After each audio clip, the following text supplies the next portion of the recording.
Welcome to today's episode of The Exceptional Caregiver's Life, a podcast about families navigating disabilities. We are thrilled to introduce two incredible caregivers joining us to discuss today's topic, advocacy. They'll share their unique perspective and how they continue to advocate for their children and how it has changed throughout their journeys. I'm Wendy Robertson. And I'm Liz Phipps. Today's guests are Natasha Christie and Nicole Payette. Natasha works in biomedical research at the University of Toronto and is a mom to 3 kids. When her second daughter, Nora, was born, she was diagnosed with Down syndrome. It was an overwhelming time, but her family was quickly connected with the early intervention programs at Surrey Place. Through Surrey Place, and also through the Down Syndrome Association of Toronto, Natasha has developed connections in the special needs communities in Toronto and helped to reach out to other families, especially those dealing with a new diagnosis. She also enjoys opportunities to talk to medical students and practitioners about what her experience as a mom of a child with Down syndrome has been like. Nicole is a mom of 2 daughters, a 19-year-old university student and a 13-year-old medically fragile child who suffers from a neurodegenerative disorder.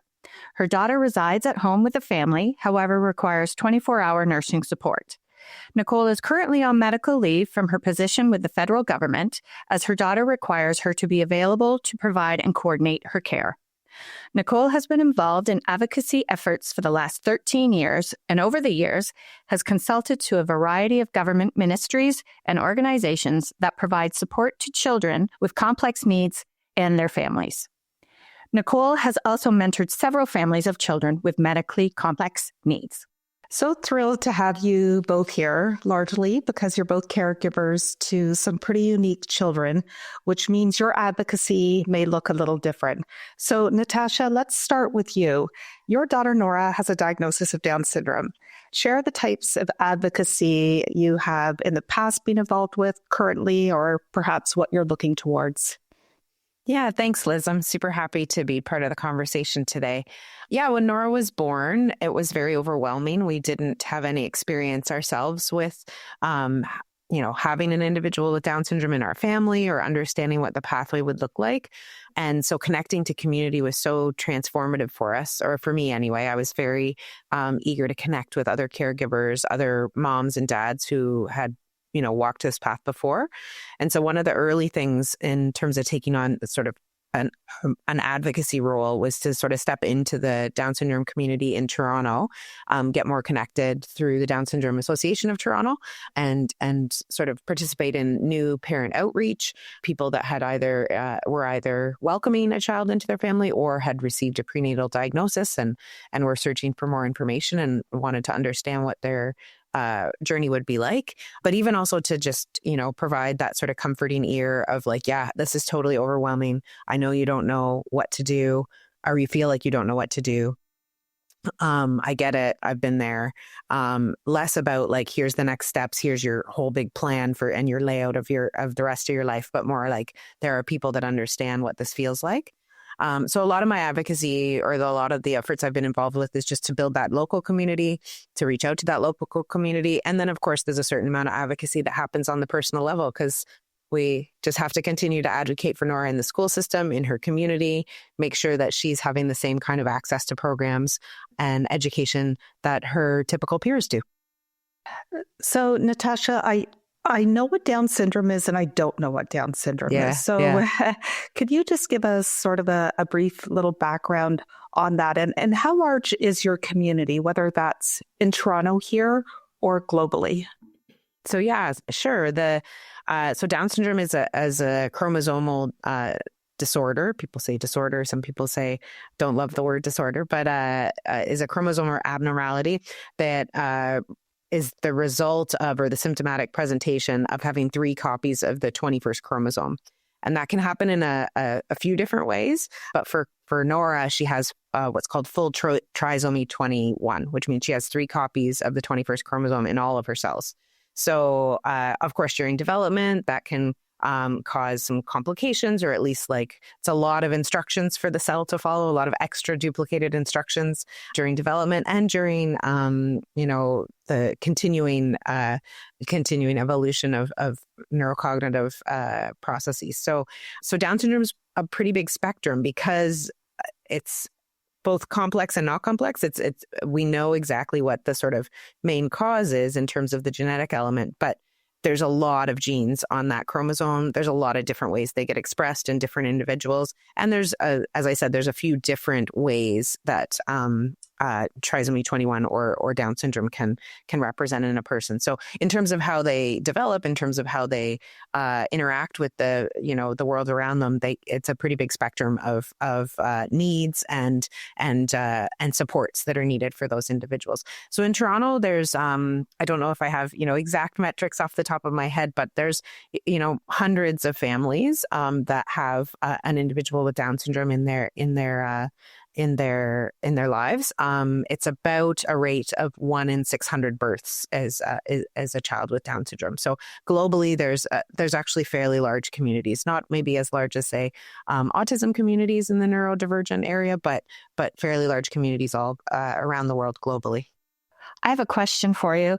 Sure. Did you start in biomedical research before your daughter's diagnosis? Was that just a... It was just a coincidence. I don't know if coincidence is the right word, but yeah, it was a pretty funny genetics. So my undergraduate degree is actually in genetics and molecular biology. So it was a pretty funny genetics appointment when we were given the results of the diagnosis, or when we were officially diagnosis was officially confirmed, because I don't think the genetics resident totally understood where I was like, why is this woman asking these questions? So do you find that you help people in the community because you have this background? Like, I can imagine from the very get-go of the diagnosis to not even to have that head start of knowing what, or even just knowing the language, that I'm sure that knowledge is probably very beneficial to others in your community. Yeah, I think so. I think in terms of connecting with families, the families that I have connected with, it's been a little bit less about my sort of biomedical knowledge or my genetics knowledge. Although I think I have definitely had that conversation with some families that I've, met and discussed, really closely with in the first little time after their diagnosis, just to have more of a familiar voice to explain exactly what causes it, the genetic underpinning. But I have one of the things that's I found really rewarding in sort of advocacy that I've done is talking to medical students, getting involved more in the medical community.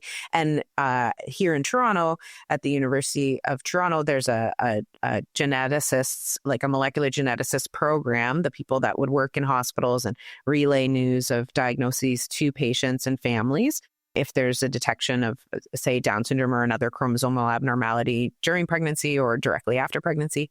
So working with those people and having the opportunity to talk to students as they're going through their medical training about, hey, this is what it felt like to receive that news. This is what it feels like from the patient side. Yes, absolutely. So interesting. Let's turn it over to Nicole and talk about a little bit about your family and also the advocacy and your fairly unique situation. Yeah, it's quite a unique situation. So Alexa was born with intermediate salad disease. It's such a rare disorder. There's 150 known cases in the world. So we basically won the genetics lottery. So basically it impacts everything. So they start off pretty normal, I would say, up to 6 months. And that's when the disorder kicks in. The range is really different from one family to another, the different patients. Some children can walk, talk, and it doesn't affect them too much, but Alexa is more on the severe side. So it affects mobility, speech, respiratory system, basically everything. She's on a lot of medical equipment at home. So it's a bit more overwhelming, which is why she requires 24-hour nursing care. But we found out when she was 4, we got the diagnosis. So for the first 4 years, we had no idea what we were dealing with. And that was really tough. I still remember when we met with the geneticist that had to give us the bad news, because it's a sialic storage disorder. So we found out through a simple urine test. And that's the thing, like she got all kinds of testing, her genome, study done, everything. And it was the urine test that found it. So it's strange how that can happen. And I remember reassuring them, because we were okay with it in the sense that we knew it was something bad, just based on what we were seeing, the way her condition was declining. But it was just, it was so hard for the clinicians to tell us the news. So I also worked with Natasha, with clinicians at U of T, in order to help them and guide them on how to navigate having those tough conversations with families, because ours was one of the most difficult they've ever had in their career. So with respect to advocacy, just given the fact that she really has a unique condition, obviously not a lot of children with this condition, how do you advocate knowing that it's for such a small group of individuals? And how is that received by the government or the individuals you're advocating towards? So we don't advocate for the SALAD disease like other families, because we're one of few in the country. So that's not the approach I've always taken. The diagnosis doesn't matter. What I do is advocate for children with medical complexities, no matter what the disorder, because we're going through similar experiences. Again, not the same label, but we have a similar journey of often enough degenerative disorders or different conditions where the children are affected greatly and require a lot of support and care. So a lot of my advocacy is to get her basic needs met in a system that's completely broken, and just trying to navigate and access what we can, because everyone's fighting for the same resources. So it's really tough. Natasha, let's go back to you. We want to talk next about this being a lifelong responsibility, having a child with exceptional needs. When you look at your future as a caregiver and your family, how do you see this through the duration of Nora's lifetime? Your role, when does it end? Yeah. Does it end? I don't think it ends, right? I think that's the complex part, or at least for me, the emotionally complex, if you will, part of the advocacy piece of the puzzle of being a special needs parent. Obviously, obviously, to me anyway, your personal advocacy role for your child is probably never going to stop. You're going to be advocating in the education system. Sometimes you're advocating to some small degree with friends and family, right? Like educating, Absolutely. having them understand the circumstances. Yes. As Nora's getting older, I'm like continually reminding people she can do stuff. She's 11 now. She's not 3 or 4, even though sometimes maybe her skill level is at a younger peer group level. She's definitely not, actually today I picked her up from school and a classmate was rounding up her things, right? Like helping get her hat and her mitts, because we're into winter time. And I'm like, Nora can do that. It might take her a couple more minutes. It might take her a little bit more time, but she can do that. So there's that level of personal advocacy that's always going to be, I think, in our lives. And that's part of the journey. The larger level advocacy is the part that I think can be complex, because it starts to feel, not even starts, from the very beginning almost, it felt like a responsibility to me anyway. And at times it can feel like a burden, right? You can feel like a broken record. You're saying the same things over and over, whether that's to your school, to government and agencies, to even therapists and support workers that work in the area. But you know that you're one of a smaller group of voices, right? There's not that many people that have the exact lived experience that can speak to it from an informed point of view. So there are times when it feels like kind of a burdensome responsibility that I'm always going to have to be the one to take this on and to push it forward. And it's a yin yang. It feels like a bit of a privilege, because I feel like my eyes have been opened a lot to some of the problems and some of the things, the challenges. And so I want to be part of trying to solve them, or trying to get farther ahead in solving them. But then other days you're just like, I just want a typical life. I don't want to have to worry about this stuff. I don't want to have to be on meetings outside of work to try to push society forward all the time, right? I'm so tired of fighting. Yeah. Like whether it's the doctor, the school, the therapist. Yeah. You're always fighting. And it's like, can somebody just do this? Yeah. Like not properly, but just well, I don't know. Sometimes you just want someone else to be the champion too, right? You want to see the other champions. And I think we've all interacted with other champions in our journeys. Like we've seen other people that push things ahead and that are, inspirations. But yeah, there's definitely points where you're just like, I just don't want to do this anymore. But she's my daughter for the rest of my life. Yeah. So we call it advocacy, but doesn't it really feel like fighting for the most part? Yeah, a lot right. Of the time. I mean, those words for me are very interchangeable. The nice word is advocacy, but a lot of times when I'm talking to some of the community partners for my son who has autism, I feel like it's been a fight. So, Nicole, how about you? What is this sort of looking like for you as her future continues? So my journey is different. Like I'm a lifetime caregiver, but that lifetime is different than some of what the other families are dealing with, right? Because they told us she wouldn't live past the age of 2 and she's 13. We're on borrowed time. So every day is a gift in our books. Like, I mean, I'm just grateful for every moment we have. So it makes advocacy even more critical because you don't have the luxury of time. So when you're needing urgent things like supports, nursing supports, or just like funding or anything like that, and you're fighting with everyone else to get access to resources, you don't have that luxury of time because if your child doesn't get what they need today, that could impact their future tomorrow. So it's really hard because I have a lot at stake. There's a lot at risk if I don't advocate for my child. And I found that for me, it hasn't been a burden. It's just more of a privilege in the sense that, like, if I can navigate the system and get supports for my child, I'm basically creating a pathway for other families with similar needs to now have access to those same resources because I've created a precedent. So I just feel like it's a responsibility to be able to do that.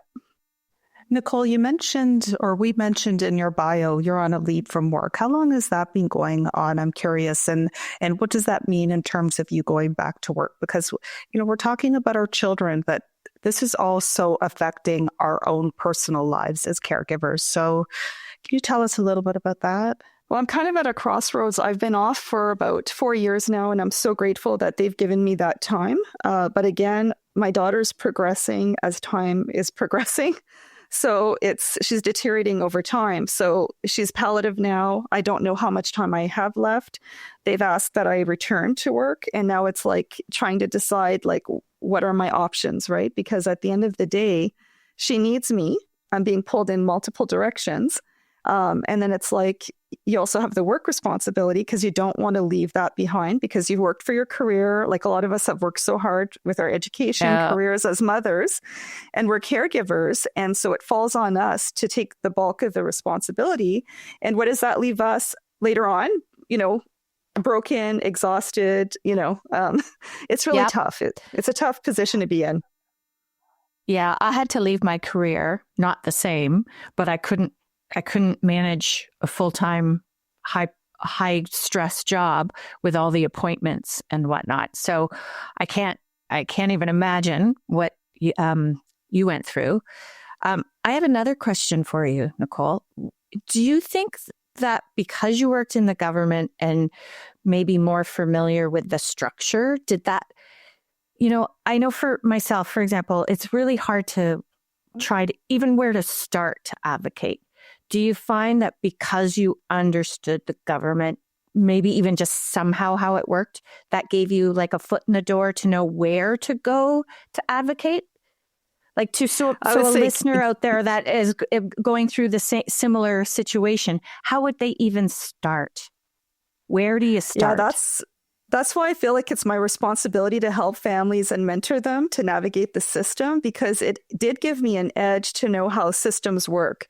Like I'm obviously advocating with a different level of government. Like I'm advocating mostly with the provincial government, but it's similar structures, similar processes. And so it gave me that edge. I hate to say it, but it helped me be able to navigate things better than I think most families could.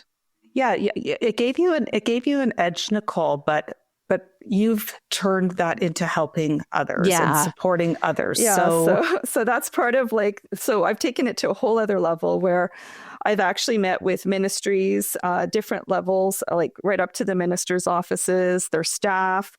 I've had collaborations with different organizations with the ministry in order to advocate and change programs and be a voice for other families so that we're changing the system to be more based on what the family's needs are, and not because, some bureaucrat sitting in an office who makes decisions but doesn't have that lived experience to understand what it's like for us, right? So, and again, they have preconceived notions, or they're making assumptions, but they don't fully understand what life is like for us, right? So I'm bringing that experience to them. Natasha, when you were talking about your advocacy efforts for the community with Down syndrome, what are you advocating for? What needs to be shared? Is it more awareness? Is there more funding? Is it more resources into adulthood? What does that look like? Those are all really good points and things that I think all of us advocate for on certain levels. And again, as sort of Nicole alluded to, sometimes this isn't, specific to diagnosis. I think, though, in the Down syndrome community, in our particular situation here in Ontario, there's some siloing of resources based on diagnosis. And so a lot of what the Down syndrome community has been advocating for is breaking down some of those silos, right? If we have the need for that type of service, then we should have access to that type of service, and it shouldn't be defined by diagnosis. For pure example, like there's certain things that are sort of categorized into autism services that are highly beneficial for someone, a child or an adult who has Down syndrome. There is a proportion of the Down syndrome community who's also a dual diagnosis with autism, but there are individuals who do not have the autism diagnosis that could benefit from those services. But because it's defined in the autism services portfolio, we don't have access to them. So I haven't been as involved with that type of advocacy, but I'm sort of aware of it and have been involved in some general discussions about how that siloing of resources has been specifically difficult in the landscape that we deal with here locally. But I think the larger advocacy is just sort of more of a knowledge and understanding of what individuals with Down syndrome, what their lives can look like, what the evolution of someone with Down syndrome, what that looks like now versus 40 or 50 years ago. It's very different based on the types of supports that are available now. And everybody's mind, or most people's minds, are still stuck on what it looked like in the 70s and 80s and not what it looks like now, which can be a much more expansive, inclusive approach to life. They can have a very, very full life at this point. So we're not overwhelming our listeners. I want to actually turn it to the positive. Like, what have you gotten out of advocacy? I think we've gotten a pretty good idea from Nicole, but again, let's look at the positive of this journey, Nicole. Yeah, at the end of the day, the changes that have occurred because of the advocacy have really impacted, these children's lives in a positive way. The issue with my population is just that the system was never set up for children that would live longer. The life expectancy now is greater because of medical interventions and technology, which is a huge positive for us in the sense that we have our children longer, but just the system's not set up for that. So the positive part is that you've got people like myself and other families that are trying to change that, break through those barriers, and making sure that we get what we need and that these children are supported all the way through their life, right? So that, it's a challenge, but it's a good challenge. Yeah. Because we're doing good, right? We're doing things that are important. I think every family with a special needs child, right, at some point, autism, yes, is more in the forefront of the news, etc., but there's no adult services. There's nowhere for where's she going to live. My daughter can't be left alone unattended. So no matter what the child's diagnosis, it's scary to think of of their future. And like you said, Nicole, the system hasn't grown with their ages, right? We still concentrate on early intervention. What about late intervention? These kids are going to live into their 80s. Yeah. What is the government planning to do with them? Anyways, not to side rail that, but Natasha, what about you? Yeah, I think I would echo that, this like idea of getting that feedback, that knowing you're working towards a sort of quote unquote greater good. You're hoping to make things maybe not easier. That's maybe not the right word, but smoother, or you're setting a path for other people to follow. One of the big feedbacks for me in more sort of that community level or individual level advocacy or conversations, whatever you want to call it, is just having feedback from the people that I've talked to, especially in sort of like early diagnosis situations or prenatal diagnosis situations where it really changed, the comfort level of that person with what welcoming a child with Down syndrome was going to be like in their family, or just helped calm them, help them connect to someone that they knew understood what they were feeling, because it's very complex. It's, you have a new baby, you're supposed to be overwhelmingly happy, but the rug's been pulled out from under you in terms of expectations. It feels pretty devastating at first, especially if you don't have any landmarks to go to. You don't have anybody to tell you that it's what it's going to be like. So just those personal feedbacks, right? Like people coming back a few months later and touching base with me at an event and saying, thank goodness I had a chance to talk to you. You really made me feel more calm, made me feel like I had someone to talk to that understood. The doctors were doing their best, or maybe sometimes not doing their best, but like I had a good doctor and that was great, but I didn't feel like they understood, and you made me feel like you understood. So that personal level of feedback, just feeling like I've helped individual people feel better about how they were going to tackle this, and a little bit of calm in their life about it. That's huge. That's a massive win. I feel like we have a responsibility to advocate. If we can do it, we should be able to do it, because there's such a number of people in our various groups that don't have that voice. And whether that's, they're new to the country, English is a second language, different types of barriers. So I feel very fortunate to be in the position I am in, to use my voice to advocate for autism is my cause. That's my son's diagnosis. But I do feel like it is a bit of a responsibility, and perhaps one I don't always want. But I still feel very fortunate that this has become my cause.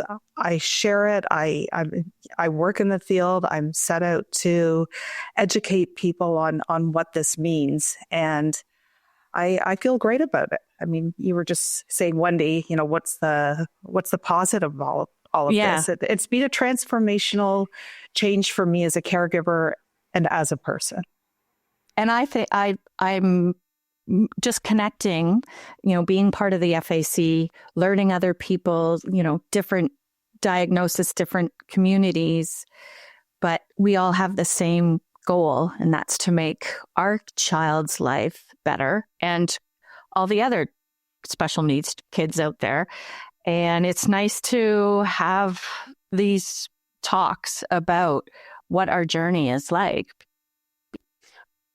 I would say that it's an interesting journey with that, or my journey with advocacy has been, it's gone from feeling a lot heavier in the beginning to feeling more like a privilege now. And I think a lot of things about our life with Nora have gone through that same feeling. It felt very heavy at the beginning.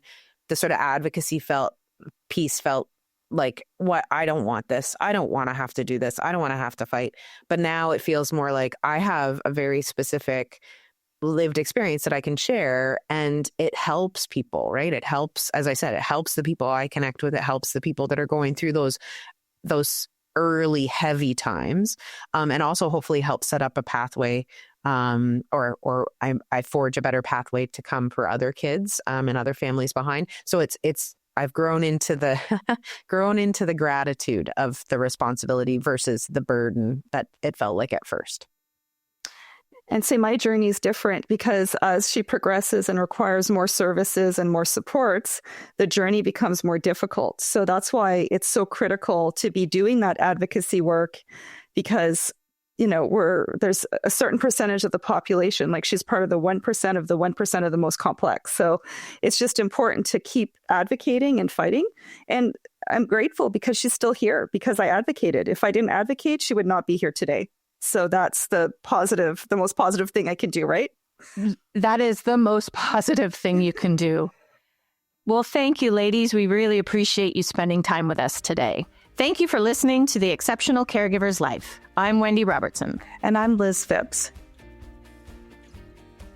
This podcast was made possible by Surrey Place and the Family Advisory Council. Special thanks to the lead podcasting team.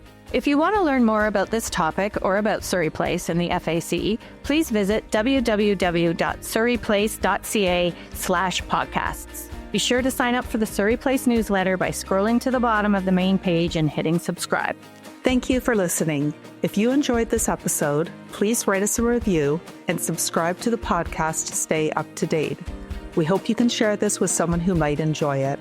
Bye for now.